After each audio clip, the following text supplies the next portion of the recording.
name is Sheetal, and today we have our special guest Major Nitin Mathew, who has also served in Indian Army for more than a decade and has seen mountains from Kargil to the jungles of Assam. Now he is a supply chain professional in one of the very reputed organization in Germany. So we would like to welcome you. Welcome Nitin to our channel, and thanks for giving this opportunity to have this one-on-one interaction with you. Thank you, Sheetal. Pleasure to be here, and heard a lot about good things about your podcast. So all the best, and pleasure to be a part of it. Yeah, thanks a lot. So Nitin, we would like to understand that how was your journey as an Indian Army officer to a supply chain professional has been so far? Well, the journey has been interesting. About more than a decade, I've been part of the uniformed forces in the Indian Army, and also had the pleasure to have been associated with some of the elitist units of the Indian Army, having been part of numerous operations both in counter-terrorism and overall supply functions as well. So yeah, it's been interesting. Also, I was privileged to rub shoulders with some of the best professionals India has got, some of the best young talents as far as strategies and supply chain methodologies are concerned. And now I'm in Germany and being a part of a supply chain organization. It's interesting, plus it's a learning curve for me as well. So yeah, the journey has been fairly good as of now. Oh, that's good to hear. To share your experience for the same with us? Oh well, yeah, I've been awarded Sena Medal for gallantry from the Honorable President of India back in 2017. It was for one of the counter-terrorist operations which I had led with a team, wherein we had neutralized a few terrorists in the operations, and yeah, it was one feels honored and privileged to have been a part of that operation and to carry out successfully without any casualties on our own side. So yeah, that was very satisfying, and I was awarded the same by the Honorable President of India in 2017. Yes. Oh, that's really a nice experience. Then looking back to your career, we know that you have started as a young army officer at Kargil, and as a normal person like me, we have been hearing a lot of stories about Kargil war since our childhood. So we are really interested to hear the stories from you, and it would be really great if you can share one of the heart-touching story that you have in your mind at the moment. Yes, Sheetal. As soon as I got commissioned after my training as a young lieutenant, I was informed that my unit is in Kargil, and it was I was in absolute disbelief because I always wanted to see and understand what Kargil was all about, and to have given the opportunity to serve with and start with my career at Kargil. It was I think it was an amazing opportunity for me. My experience in Kargil for about 2 years, slightly more than 2 years, I guess. It was surreal. 18,000 feet and above sea level. There are so many vagaries of nature you come across, and you understand how powerful nature is. And to have served with some of the best strategists and some of the best officers in the Indian Army in that terrain was a life-changing experience for me. And whenever I think about Kargil, when I sit down sometimes and I think about Kargil and my tenure there, I always my heart goes out to the people or our predecessors in the Indian Army who were involved during the Kargil operations in 1999. That was called Operation Vijay. Just to take on nature itself at such a great at such great heights, lack of oxygen, temperatures in the high minuses, and an enemy sitting on top, and to able to vacate them, to able to just vacate them from their positions, which were basically our land. It we always hear stories about Kargil, but when once you go there, you realize how difficult it would have been for them. Yeah. And as I said, my heart goes out to all the brave officers, Jawans, and the JCOs, and the families who have given so much for that, for call it so many locations, Tiger Hill to Palwan post, and so many posts, and so it was an ultimate experience for me, and I feel privileged to be part of that history. Yes. Yeah. I'm sure that it would have been one of the unique experiences which is very close to your heart till now. Absolutely. Civil streak, how was the transition for you? Well, the transition has been challenging, but interesting and full of learnings, to put it in a nutshell. Because in the armed forces, you look into so many variety of functions, if you might call it, in the corporate world. You're looking into supply chain as well. You're looking into a bit of human resources. You are looking into the operational parts. You are looking into logistics as well. So as an army officer, you are more or less bred in an environment where looking into various functionalities as part of the larger picture. However, as I said, the greatest challenge which I had in my transitioning was to how to put that experience which I had in the armed forces to what the civil or the corporate entities required from me. So, and to also make them understand that what my experiences are.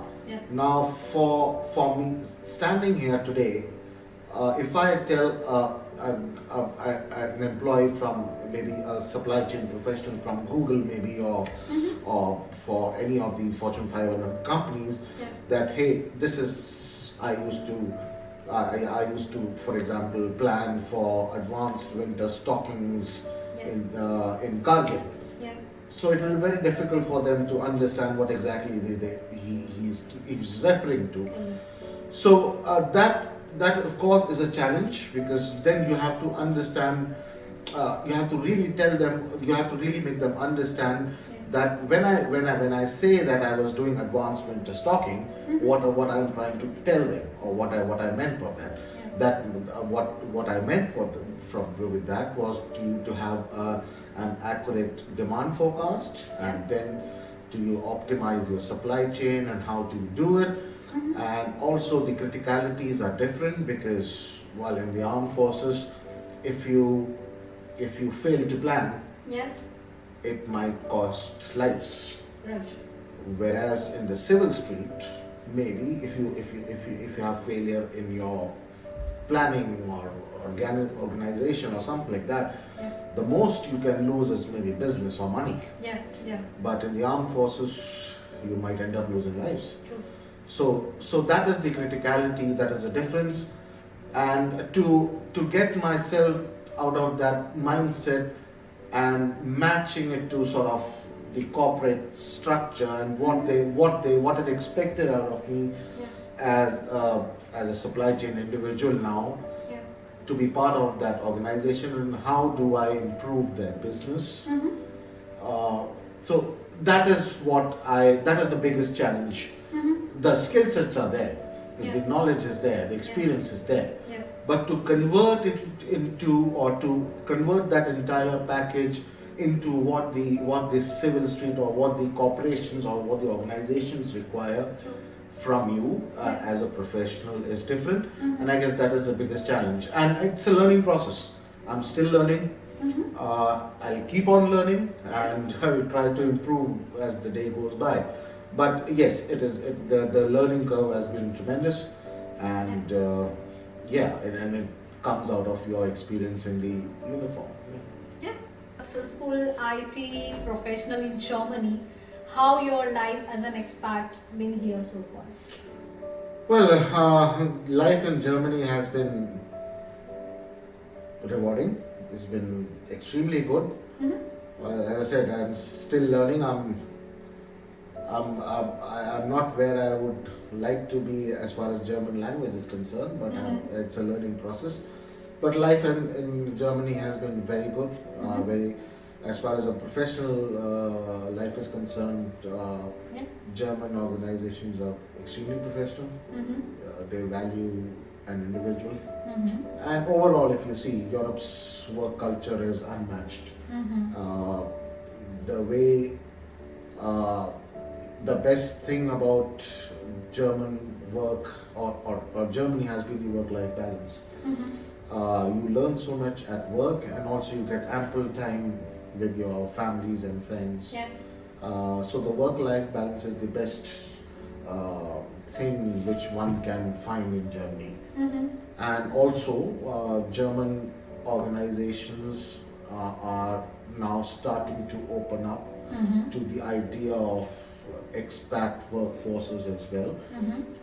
Earlier, German organizations were very much confined to local workforce or local human resources. Now they are much more open, and they understand that it's a globalized world. You have to have diversity and inclusion amongst your workforce to give yourself that cutting edge in this globalized business world. So German organizations, businesses are opening up to the idea of expats bringing on, and from various backgrounds, bringing in their expertise and skill sets to the table to the organizations to improve their business. So yes, from a professional point of view, it has been a learning experience, especially for someone like me who comes from a different background altogether. Plus also as a global citizen, it's been rewarding. As I said, the work-life balance over here is unmatched in anywhere in the world. And the people are extremely nice. Unlike what is there in the open sources about Germans, on a lighter note, but they have been very, very welcoming, and they're very curious to know about different cultures. So that has been, and they've been very helpful throughout. So yeah, all in all, I'm very happy with the expat life, as you may call it, in Germany. That's great to hear. Great to hear that you really have such a nice experience in Germany. So on that lighter note, we would like to hear your advice to all the Indian young professionals who would like to come to the Germany for taking their next career step or next career goal. What advice would you like to share? Sky is the limit. I mean, as I said, German organizations are opening up to the idea of having a diversified workforce. There is definite lack of manpower in Germany as far as the positions are concerned. So the industry or the corporate is struggling to fill up all its available positions, and it's not sector specific. I mean, I'm talking about the entire corporate structure in Germany. They are struggling to find the right skill sets and the right manpower for jobs. So for any young professional, especially out of India, and also for transitioning army officers or Indian Armed Forces officers, trying to explore other employment opportunities, I think Germany gives the best it has in terms of technology, the quality of life, the people, the privileges which you have. So it is a great country to look for employment opportunities and settle into. It definitely is, and as I said, my advice is look for opportunities, and especially because I'm slightly biased towards my armed forces brothers in uniform.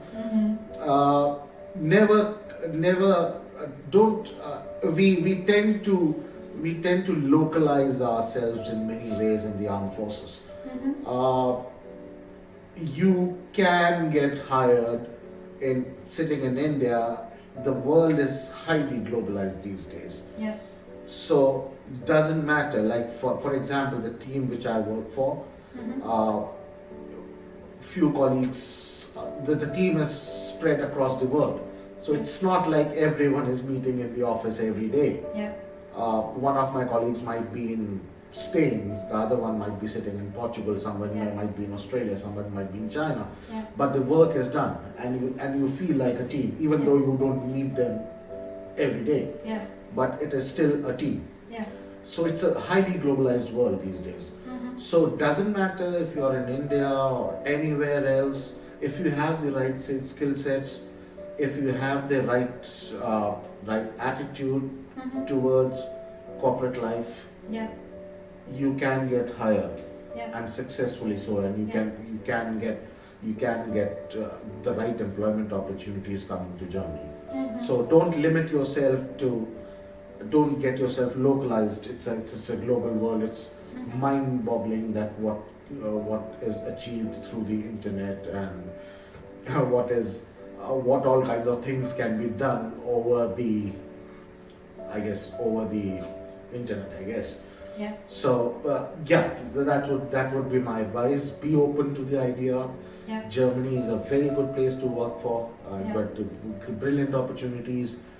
You have good quality of life, and plus you have good weather, good air to breathe in, good opportunities, and good facilities provided by the government as well.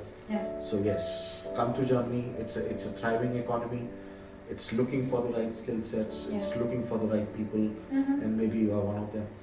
Yeah. So I think sky's the limit, and one never should stop learning is the takeaway we would like to take with you at the end of the interview. And thanks a lot for sharing your valuable insights and the experiences you have had in your previous life versus now as a supply chain professional. And we really wish you all the best. Thank you, Sheetal. Pleasure to have interacted with you, and all the best with your channel. And I for sure will be I for sure have to go and subscribe to the channel. I haven't done that. Please do that. Thank And you so a much. message to all of them: please subscribe to our channel, and I guess we'll keep on meeting.